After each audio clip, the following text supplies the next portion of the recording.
हम किसी का दामन पकड़ के नहीं चल रहे हैं, किसी का सहारा लेकर के नहीं चल रहे हैं। भगवान अपनी इच्छा से चलायमान रख रहा है। क्या ये जीवन में कम भगवान ने दिया है?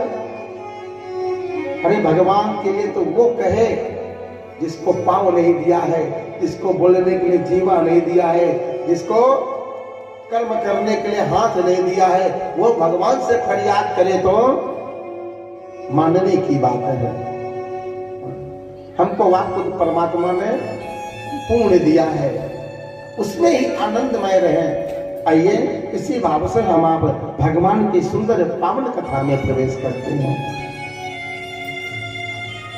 कल की कथा में हम आप बड़े प्रेम श्रद्धा भक्ति के साथ भगवान की कथा को विश्राम दिए कि कथा चलते चलते हमारे 88,000 ऋषि गण समाज के साथ में गुरुदेव विश्वामित्र जी राम लक्ष्मण जी को लेकर के और कहां पधारे? मिथिला नगरी के रंग भूमि में। रंग भूमि आए दो भाई, अस सुधि सब पुरवासी न पाई। धाये धाम काम सब त्यागी, मनहु रंग निधि लूटन लागी। जाकी रही भावना जैसी, प्रभु मूरति देखी तिन तैसी।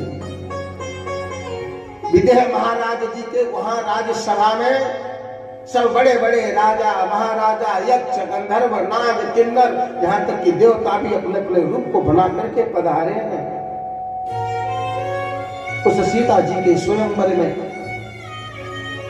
यक्ष गंधर्व इत्यादि सभी आए हैं। यहां तक कि महाराजा रावण लंकेश भी उस राजसभा में आया है। पाताल निवासी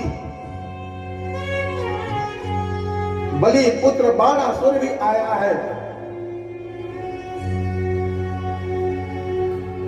महाराज विदेह राज जी की एक ही प्रतिज्ञा है कि जो भी कोई देश देशांतर के राजा महाराजा सिंह जी के इस धनुष को उठा लेगा, पुत्री सीता का उसके साथ विवाह किया जाएगा।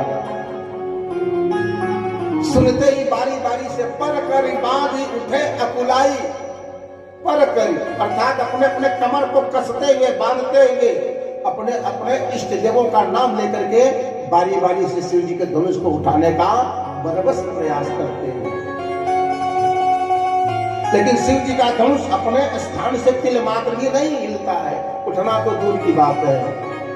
जब एक राजा से नहीं उठा तो दूसरे राजा आए प्रयास किए नहीं उठा, तीसरे राजा आए प्रयास किए नहीं उठा, तो 10-10 राजा एक